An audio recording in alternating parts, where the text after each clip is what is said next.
Right, welcome back everyone. I hope you're all well. Today I would like to take you through the rhythm parts of Suicide Machine. This is the second song of Death's fourth album, Human. I did a cover of it this week, so I would suggest have a quick look at it as well so you can see how I sort of play that song. We're going to be in standard D tuning, just like most death metal from the 90s. So everything, my whole guitar here is tuned down a whole step. However, just for the simplicity of this video, I'll refer to all the notes and frets to their concert pitch, to the concert pitch at 440. So all the notes will stay as if we were playing in standard E, but the guitar is tuned down to D, so you may want to grab your guitar or tune it down to D. So without much further ado, let's delve into Suicide Machine. Right, the song begins with effectively an arpeggiated power chord of G sharp. So I'll play you the intro, the first part of the intro actually, because it's split in two, and then I'll break it down for you.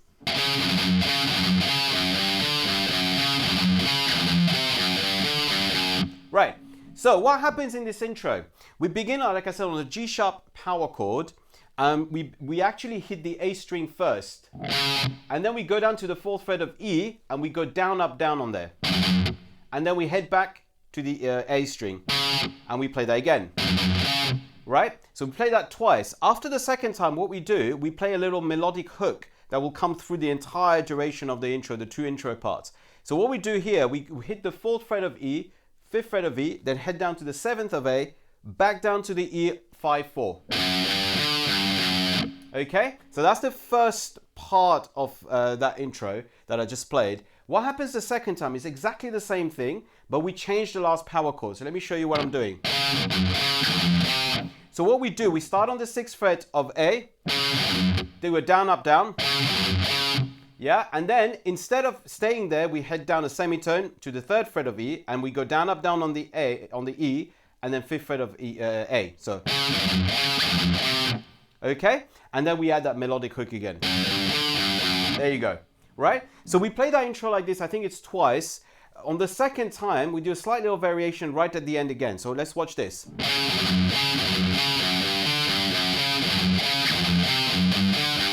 Right, so what happens is a little variation on the melodic hook. We're going 4-5 on the E again, 7th on the A, and then we finish off actually on the 4-5. We don't go back to the 4, and we put a bit of vibrato there. Okay? So that's for the first part of intro. Now, there aren't many harmonies on this song, but there is in the intro. So if you actually listen carefully to the track, there is one guitar that starts the song, and the second one, probably Paul Masvidal's guitar, comes in as a harmony. Actually, not a harmony, a unison up an octave. So what we're doing, we're playing the little hook. This one, up an octave, over here on the 6th fret of D. So we're going 6, 7 on the D, 9th on the G, and then 7, 6 on the D. So it's exactly the same part, but we're playing it as a unison harmony on top. And we're only coming in obviously on the tails. So the intro is really just Chuck on his own playing that riff. Okay, now let's look at the part after that. So I did mention that there's actually two intros as such. So the next part is effectively a little variation of the initial intro. And what we're doing is a standard, death metal chugging on the E string. In this case, tuned down to D, so it'll be D, but it is the E string. And what we're doing, we're gonna chug for 2.5 beats on 16th notes. Right, so we're going 1 E under, 2 E under, 3 E, and then we add the melodic hook. So again. Now, a little observation here. It's a little tricky to go from a tremolo picked part straight back into quavers, 8th note parts, downstroke. There's a tendency to overhit something. So just be very careful to practice this slowly. Go.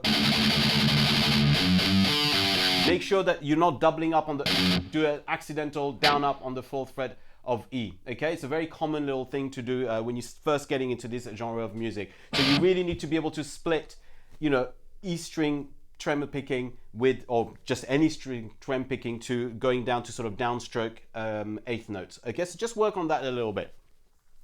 So this intro goes on again, I think it's 2 or 4 repeats.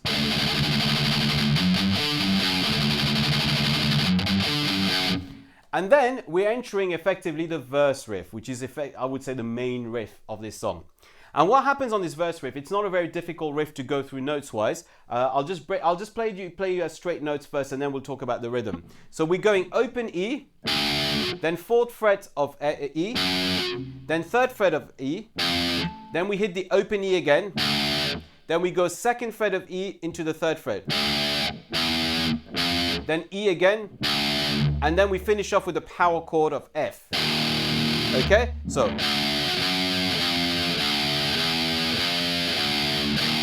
it's basically 2 notes, open E, 2 notes, open E, and then a power chord. The variation of this riff, the second repeat of this riff, we're doing exactly the same thing, but instead of an F power chord, we finish off with a B flat. So we go. Okay, so that's basically, I'll just play them through straight, and then we'll put the rhythm in there.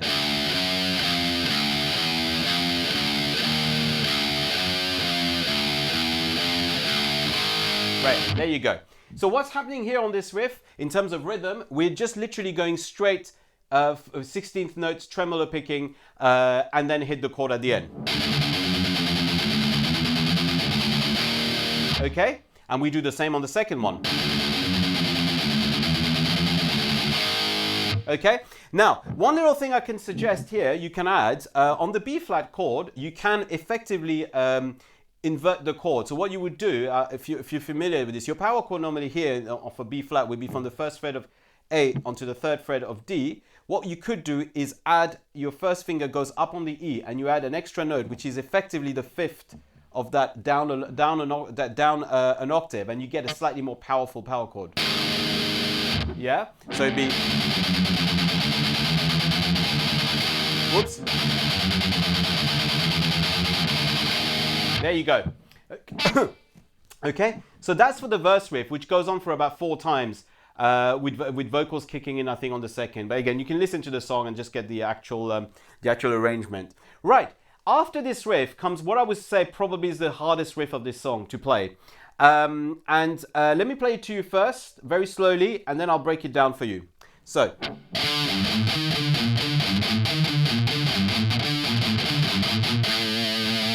Let me play that again one more time.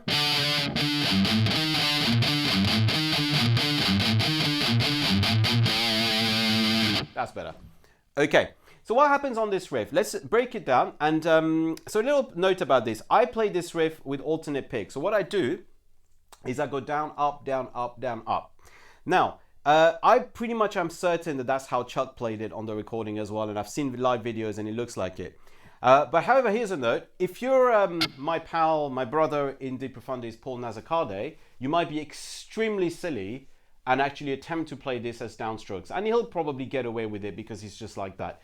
You know what? You know, if you want to be Paul, do it. But I'll just refer to his mate Ryan Wills. And F you, Paul. I'll play it down, down, up, down, up. You're not here. It's locked down. I'll just play down, up like most mere mortals. But anyway, let's move away from Paul. So what we would do here on this riff, we would actually begin on the 7th fret of A. We hit that. Then we go down to the 5th fret of E. Then to the 7th fret of E. And then we go back. This is a tricky bit on the A string, but this time hitting the 8th fret of A. So... Okay, so then we head back onto the 7th fret of A, and then we hit the 8th fret of E. Okay, and this is all palm muted. Let's break that down again because it's a tricky little riff. 7th fret of 7th fret, so 7 on A, 5, 7 on the E, 8 on E, 7 on A, and then 8 of E. Right? And we play that riff 3 times, but on the 4th repeat, we play a little end hook to it.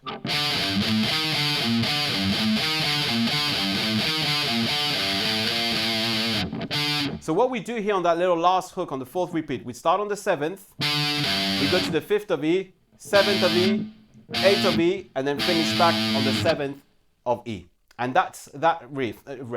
I would spend a bit of time on this riff because it does take a little while to get the picking motion going. It's a very unconventional fingering as well because you're using pretty much all your digits in your hand except for the second finger. You're using all the fingers in different places at different times on different strings. So It's a tricolour riff to get. So I will spend some time. Like I said, you can try it alternate pick. It's fairly quick on the recordings. It might be a difficult one to keep up for that length of time. Right, okay, so after this riff, after the sort of the slow riff, but the, you know, slow riff on the drums, but actually quite quick on the guitar as we've established, we're gonna move, the song is gonna start accelerating at this point, and we're gonna enter pretty much typical death metal, early 90s death metal, tremolo picking part. So we're gonna have a look at the two riffs that come here just before the chorus. So what's happening here, we're gonna begin first with a sharp 5 power chord, starting from the 6th fret of E into the 9th fret of A. And then we're going to play the same power chord a semitone below as well. Okay? So the first time we're going to hit the A string. So we're going to start on the A string. We're going to hit the A. And then we're going to tremolo pick 6 times on the E string. 1, 2, 3, 4, 5, 6. Then we're going to move down a semitone and play exactly the same thing from the 8th of A and the 5th of E. Okay? Now, we're going to do this 4 times. Okay, after this we're going to move up to the next riff, and we're keeping up the pace here at this point. We're going to begin on the 8th fret of E, and instead of tremolo picking 6 times, we're going to tremolo pick 8 times. So we're playing 2 beats of 16th notes. So 1, 2, 3, 4, 5, 6, 7, 8.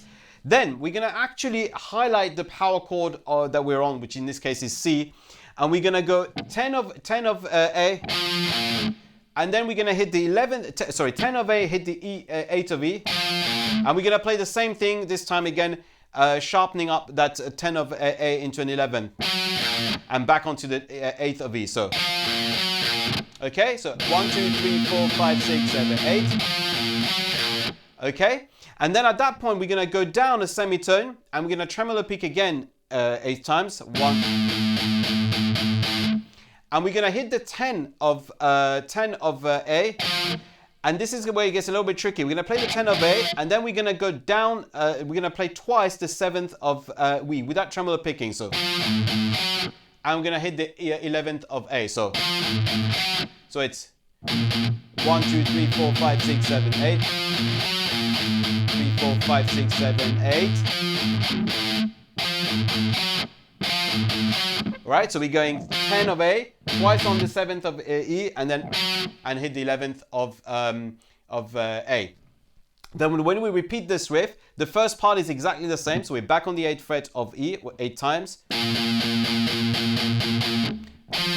8, 11, 8. Then this is where we change again. We go to the 7th fret of A, we play E, we tremolo pick 8 times. And then this time, instead of going 10, 7, we're going to go 11, 7, 7, and then 10.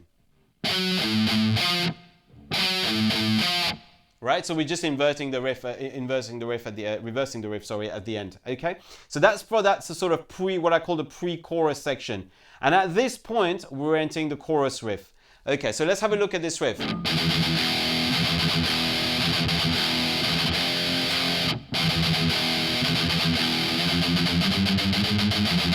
Okay, let me just break that down for you. We're on the second fret of E, so it's an F sharp power chord, and we're going down, up, down, up, down.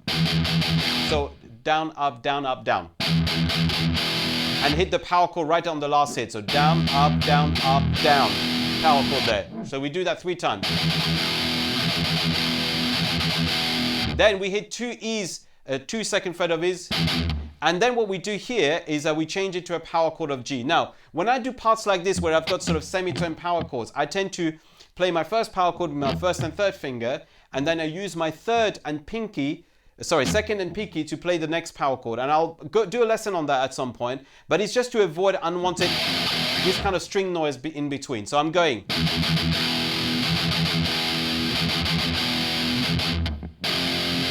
And I'm playing that power chord there. And on this power chord, the G power chord, what I'm doing is I'm going, because we're actually playing a dotted 8th note followed by a 16th note at the end. So there's a slight gap between the first hit and the second hit. So I would suggest go like this.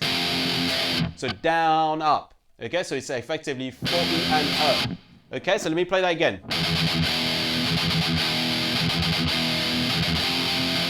Okay, and then we go back to the sort of pound on the 2nd fret.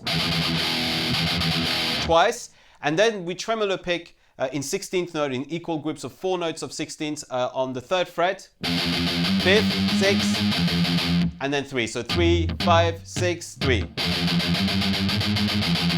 So.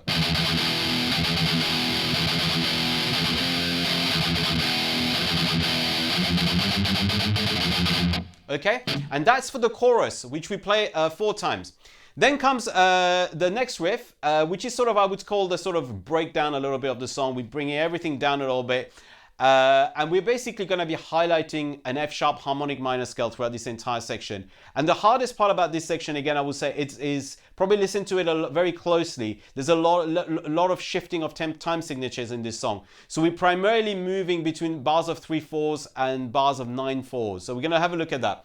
So the riff begins on the 2nd fret of A. So like I said, it's going to be a riff in F sharp harmonic minor. So if we just as a quick indication, F sharp harmonic minor, we'd be starting on the 2nd fret of E, go 2, 4, 5 on the E, 2, 4, 5 on the A, and then the note here that Chuck is adding here is a 3rd fret of D, which is the major 7th. And if we would play the whole scale, it would sound like this.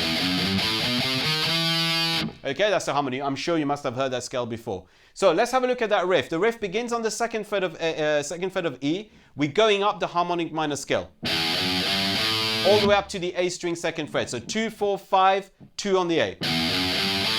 And we come back 5, 4, 5, 4. And then we hit the F power chord. Let me show that again. So we start on the 2nd fret, 2, 4, 5 on the E, 2 of A, 5, 4 on the E, back on the E, and then we hit the power chord. So go.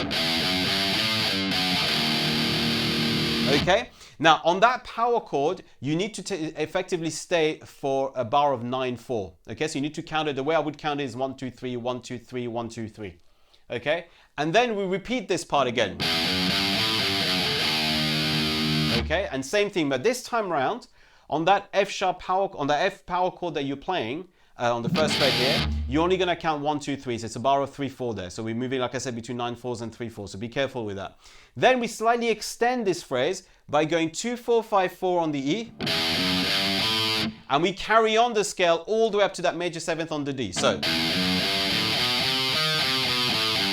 And we come all the way back down to the 4th fret of E. So let me play that again slowly. Right, and then at this point, we repeat the beginning of the riff. Back to the 2nd fret. And we finish on the F. So 2, 4, 5, 4, 2 on the A, 5, 4, power chord. So let me play you that whole little sequence there.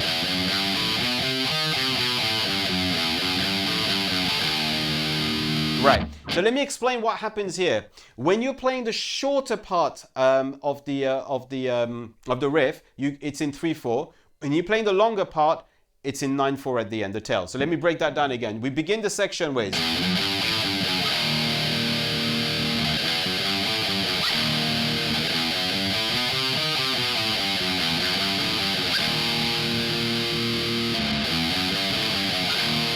So after the long part, we do another short one of the riff, then again the long one. So every time you're doing the short one, the F chord is only for a bar of 3. Every time you're doing through the long phrase, you come back in with a 9/4, and that gives the time for the drum and bass to do a lot of little intricate parts, and that's what makes that section really, really interesting. So the guitar part itself is easy. It's just the timing that's a bit tricky. So I would suggest, again, listen to it very closely, try to count where the ones are, and you should be able to figure out where to place it.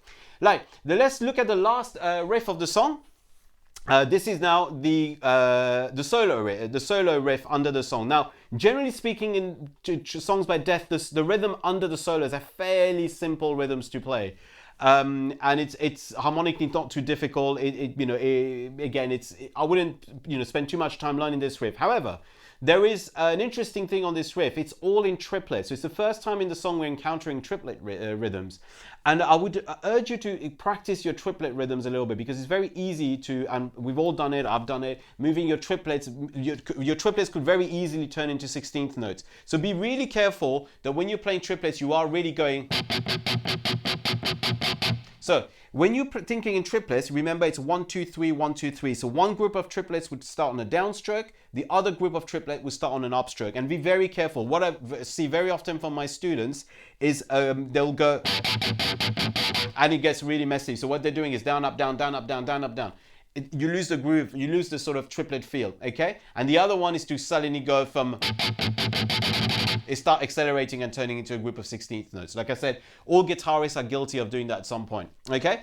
So let's have a look now at the actual riff. So we begin on the second fret of A. I'll just give you the notes first and I'll show you the rhythm. Second fret of A for 2 bars. We go into the third fret of A for 1 bar, and then we land on the fourth fret of E for 1 bar. We play that sequence twice, and then we do the exact same thing from the 5th of A for 2 bars, 6th of A for 1 bar, and 7th of E for 1 bar. So let me play that rhythm very slowly.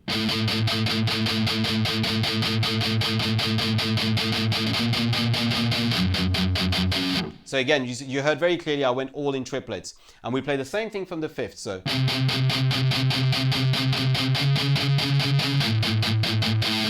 there you go. So that's basically the rhythm part under the solo. I didn't go through the solo today because I thought I wanted to focus on the rhythm bits. I hope this was helpful. Feel free to ask some questions.